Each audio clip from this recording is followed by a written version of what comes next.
Welcome to Creekside Chats with Successful Real Estate Investors, brought to you by Steve Talker Capital, promoting prosperity and harmony to help you flourish in all areas of life. Join in as we explore the motivations and goals of real estate investors and how their ability to invest abundantly has provided them with the time and freedom to contribute to the world in a creative and thoughtful way. Now please welcome your host, Dr. Allen. Hello, Enlightened Investors. I'm delighted to be back with you again today. I'm your host, Dr. Allen. If you're tuning in for the first time, I'm delighted that you have joined us. With us today is an amazing woman who is an accredited multifamily investor and asset manager who has been involved in over 3,000 real estate investments as limited partner and general partner. She began her professional career as an electronic engineer and soon began investing in the stock market. As April rolled around each and every year, she realized that much of her wealth was lost to taxes. She discovered real estate and learned the secret that the wealthy have always known. It isn't how much you make that counts, it's how much you keep. I am pleased to welcome back to the show today, Sandhya Seshadri. We had a delightful conversation a few months ago, and I am so pleased to have you back on the show. Last time we were together, we talked about your early childhood experiences and your transition from India to the United States. Today, I'd like to talk about your transition from passive real estate investing to real estate investing as a full partner. Tell us about that transition from Wall Street investing to passive investing in real estate, how you made that transition and that first leap into real estate. Thank you again for having me on your show for a second time. This is such a fun discussion because you don't just talk about the real estate aspects, you also talk about the whole person. And I really like how you dive into everything around that person in this podcast. So that's easy to do with interesting people like you. I had a career in EE like a lot of engineers do. And then after that, I moved into the stock market. But when I was successful in the stock market and making a decent sum of money that exceeded my W-2 income, there was one little problem. Every year that April 15th date rolled around and I realized I was paying more and more in taxes. So I wanted to change that. I wanted to reduce my taxes, but I didn't really have a business venture or idea to start on. And I knew that every rich person I knew had something to do with real estate. And I had done real estate stock funds before, but I really wanted to get my hands on actually running a property. I didn't like single family rentals because I felt the margins were tight and I couldn't afford a third party property management company for it. I'd have to do a lot of it myself. So and I didn't want to be bothered with screening tenants and taking care of all their problems at inconvenient times. So when a friend told me about multifamily and how if you buy them large enough properties, you have the benefits of scale and you can afford a property management company. And the easiest way to get started was to passively invest because you get some of the benefits without taking on all the risk yourself and you learn the business at your pace instead of having to be thrown into it right away. So the passive investment did well the first 6 months or so, and I wanted to learn more. So I joined a weekend seminar event, and this mentor was based in Dallas, where I am, and they were well established in the Dallas market. So they had the respect of brokers. Their name was well known. And so I wanted someone whose primary market was where I was interested in investing. So I joined their program and I invested passively even within that group in some deals. I really liked the way they underwrote the deals. I liked their low acquisition fees and in fact, almost no acquisition fees on more than half the deals I have done with them passively. And that was a big one for me is I like rewarding people at the end for a good job well done. And acquisition fees sometimes take up the entire principal that a sponsor might invest in the deal up front. And so I really liked how this group structured it to where the acquisition fee were to pay for some of your expenses, but not so much that it completely took away your investment in the deal. So those were some reasons why I invested passively. But the biggest benefit, again, was the network and the relationships. So now you get to ask questions based on your deal. You get to visit the deal because I picked deals that were mostly in the Dallas area. So I could go visit them. So if a sponsor was doing some major project there, I could visit, I could learn more without taking on the risk myself. Also, I did not have a real estate background. So this was going to be my first time. And when you start taking other people's money, $50,000, $100,000 of someone else's money, you have to be very careful. It's not the time for trial and error to make mistakes. And that's why passive investment makes so much sense, because you get to work with operators, build relationships, and get to know the operators well to where you pick some to be your potential future partners. And that's exactly what happened in my first deal. Is the deal was in Dallas. I had met several people within this mentoring group through all the numerous events we had throughout the year. We had bus tours, we had rat race to retirement events. My mentor is Brad Sumrock. And so I met partners through that. And when the right deal came along in the Dallas area, I was able to assist them because I was boots on the ground. I'm local to the Dallas area, and both my partners were out of state. So they knew what they were doing. They had done previous syndications. They had bought apartments before.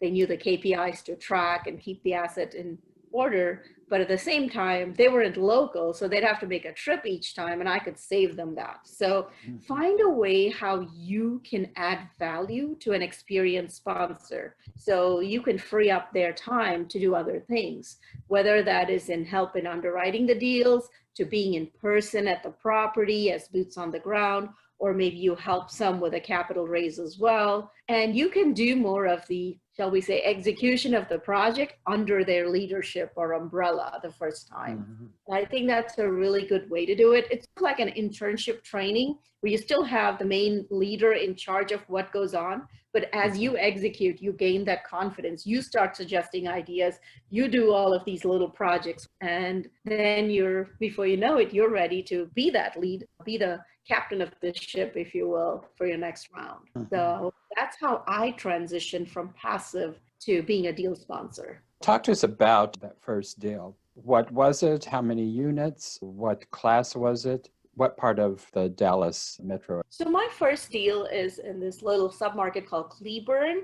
It's about 30 miles from Dallas, Fort Worth. It was an 86 unit property. Under $7 million was our purchase price. The biggest way we improved that deal. Do you want me to talk more about the asset management side or just finding the deal itself? What class was it? Class C plus to B minus, I would say. It was built a long time ago, so in that sense, it's a C, but it's been upgraded and improved so much that when you walk there, you'll feel like, oh, this is nice. This is more like Class B. You talked in general about the networking and how you came to find these two partners. Fill us in on the details as to how you found the property, and once finding the property, what made you think that this was going to be a good venture? So again, the property was listed by a broker, so everyone had access to it, but not a lot of people knew where and what Cleburne was.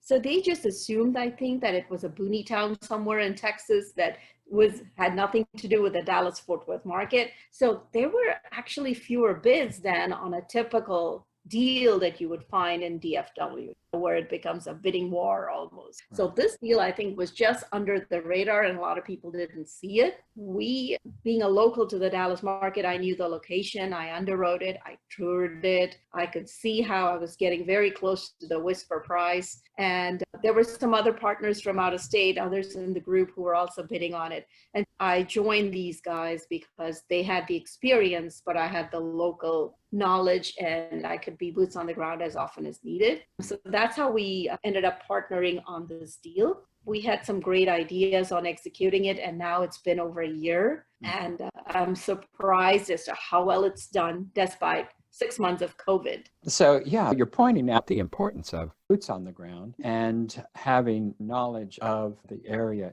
that clearly gave you the advantage.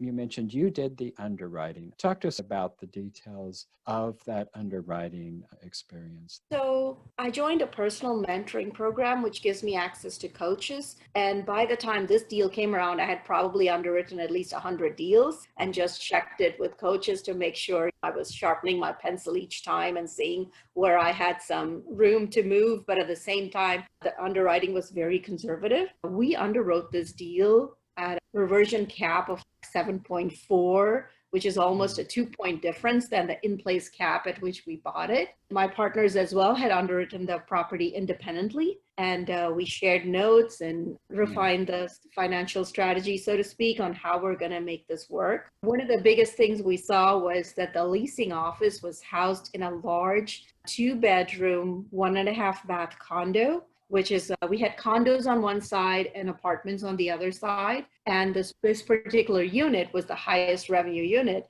And here it is, a leasing office occupying it. So that was one of the first things we wanted to do, was to relocate that somewhere else and get the extra month's income from that. So that was one of our biggest strategies to add value to that property. Another one was being condos on one side, and it was adjacent to a row of residential property, single family homes. So we added private fences to each of these condos. And so we were able to achieve a rent bump from that. So now little kids and dog, et cetera, you could let them out and feel more like a home rather than an apartment. So that strategy we implemented that also worked. Also, we had all bills paid. And so water conservation was a big strategy to, again, save some money. We got SAS, water conservation, and we implemented that, and we did see a large reduction in our water bill. It detected leaks, low flow toilets, showers, etc. made a big difference. Another strategy we did was the LED conservation. LED, replacing the entire lights with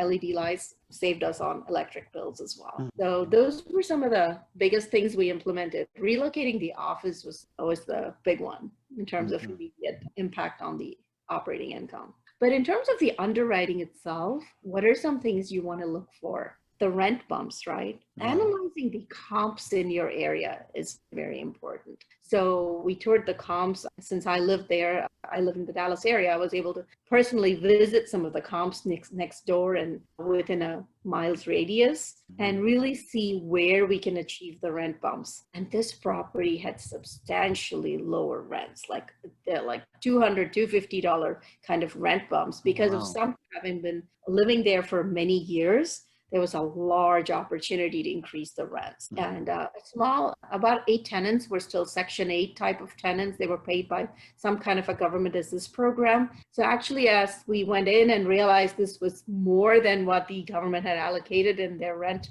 payments, the $250 bump, right? So our leasing manager actually went several times and talking to those authorities and explaining how apartments nearby charge this much more for these apartments. So you really need to bump up your limits. And so we were able to successfully do that and achieve those rent bumps because especially during COVID times, those were some of the checks that we always got on time with the rent. So that was very important. This property is in a nice little tertiary or secondary market from the Fort Worth area, but it's only a 30-minute drive. So you have access to pretty much all the jobs of a downtown Fort Worth kind of place, but it's a little town, small town feel, very safe, relatively speaking. The city of Cleburne had built $100 million high school that was just about to open its doors in August of last year, right when we were acquiring the property. So the location was great. And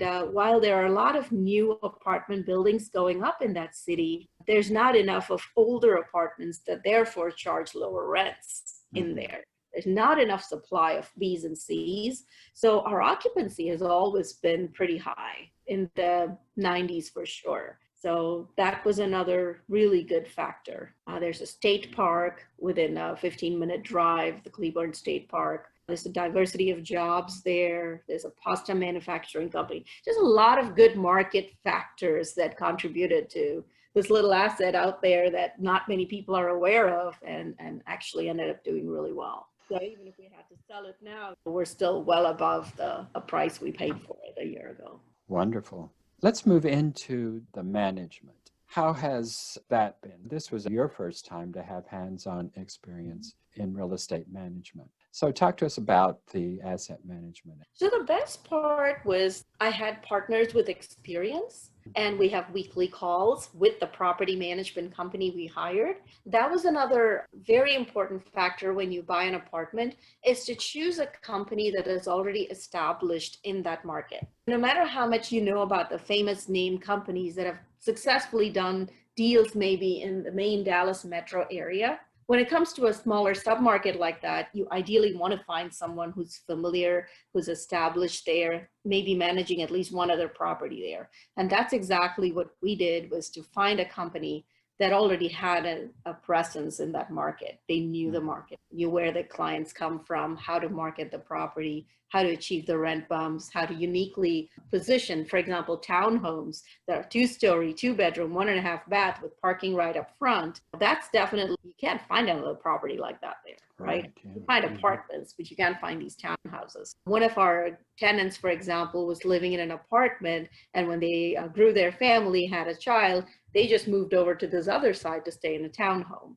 So that was very nice to have the same clients who've consistently been paying rent to just move over there, because we knew, okay, we have a good tenant now staying here, willing to pay the pro forma rent. Having a property management company that's well established in that market space is very important, who have systems and processes in place for you to track your KPIs. So learned a lot about KPIs. Certainly you want to keep track of when you give your lease notices and 60 days out, and renewals are coming up, you want to see if you can retain the good tenants. So you develop a list of the good ones and the not so good ones. So that's another thing I learned. And so who are my blacklisted tenants that I don't really care to stay versus the other ones that I want to really retain? Another thing is in asset management itself that I've learned is the trends to watch for as you go in. You don't want all your leases to be expiring around the same time, and especially not in the lean season. So no one wants to move between November and about February, right? People want to stay put for the holidays, New Year comes around.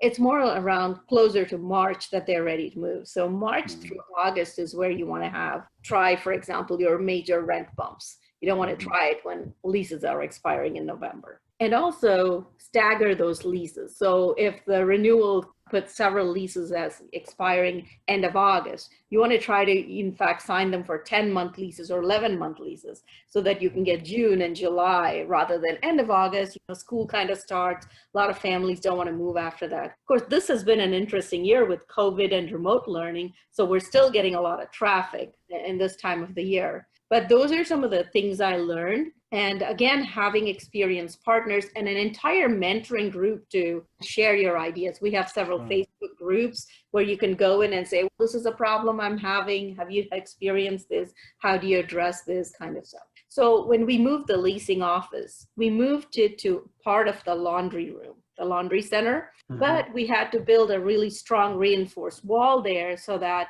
people don't just punch through it to get into the leasing office. So there's little details like that. Make sure you have a plumbing connection, or we wanted to install cameras on the property. So again, we got leads from other people who've used a vendor who's done a really good job for them at a fair price. And Fort Worth is only 30 minutes away from here. So when the vendors realized, oh, this is not that far, they were willing to come and do the work. So just having a network of people you can count on, because no matter how many properties you end up buying, each one is its own separate little story and a separate set of problems, if you will. So being able to go in there and have access to people who can tell you the story. If your property catches fire, I know exactly who to call. I know 2 people who've actually had their properties catch fire and then have to take care of their tenants and rebuild. So I know who to call to get rid of all that smoke-related issues, how to deal with insurance, etc.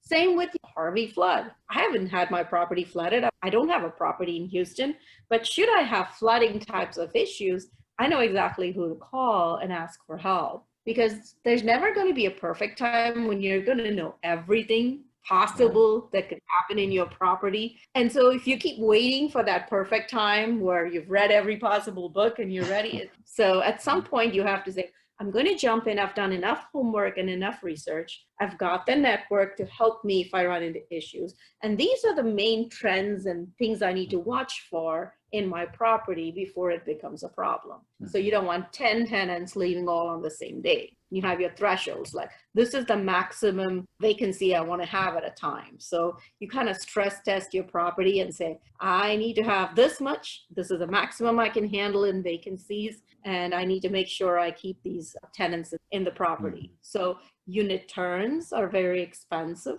not just in terms of days lost, but just the revenue and the money it costs you to do it, the time it takes for your maintenance tech to be spending there instead of fixing some other problem. So you want to try to minimize that as much as you can. So it's just like when you think of airplanes or flights, before the flight takes off, you want to fill the seat because once it's gone. So for every day that you're not collecting your revenue, right, on that property. So unit turn cycles are very important. So some of the things we're doing in terms of retention is if we're able to get referrals from tenants, it helps if their cousin or their friend moves because then it's more and more of a community and it makes it harder for them to leave and go elsewhere.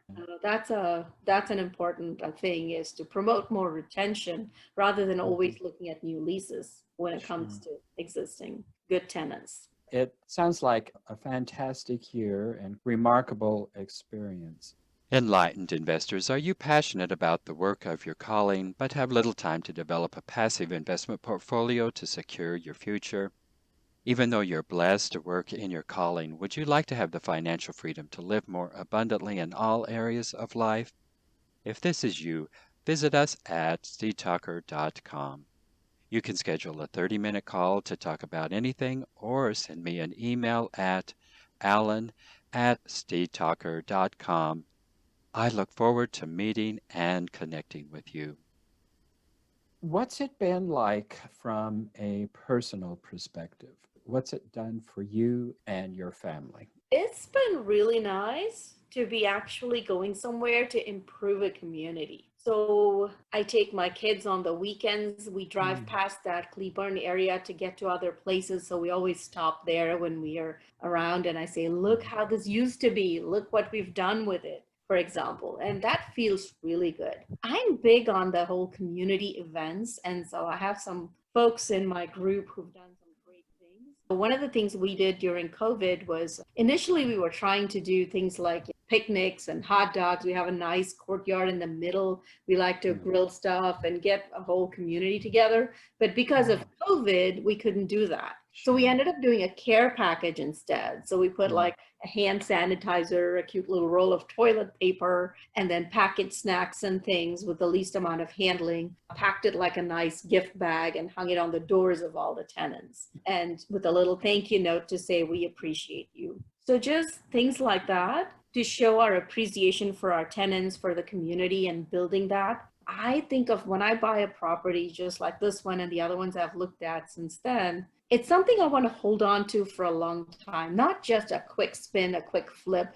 How quickly can I get rid of it? I think of it as, will I want to live here? If my daughter went to college here, would I want her to live in this property? Or would I want to hold on to this property for a very long time and do all the repairs and maintenance right and keep it? So that's how I go into it, as a long-term rental prospect. After I've cashed out, refi, paid all the investors, I still like to hold on to it. So that kind of goes with my philosophy of taking care of the community and doing things right. And for my family, it's been nice because it's a good balance of work life for me with school-age kids.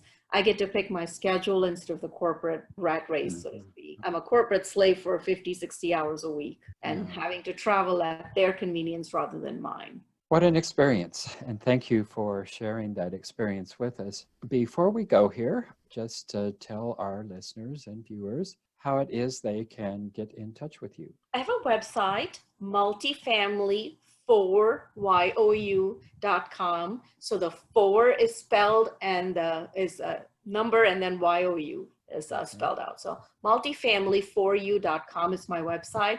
They can put their email address there and get my free checklist for passive investing. And my email address is actually multifamily4you 4 4 is the number and U is spelled out YOU. It has been a pleasure. Before we go, just one last question. What has been the highlight of this whole entire experience? Just new opportunities, a world that I never knew existed. It's like the first time you go snorkeling or scuba diving, right?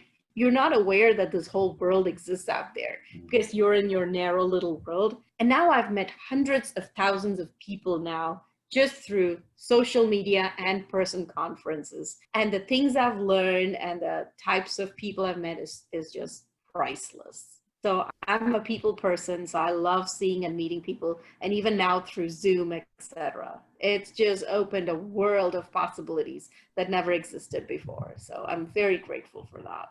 Well, Sandy, once again, it has just been a delight, and I thank you 100 times for taking the time and effort to be on the show. Thank you for the opportunity. It's such an honor.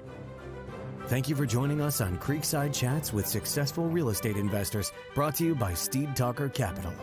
For more information, as well as access to our free ebook on enhancing your well-being through real estate investing, be sure to connect with us at steedtalker.com. As part of our efforts to make the world a better place, Steed Talker Capital contributes to activities and organizations committed to better understand the equine and enhance the humane treatment of horses worldwide.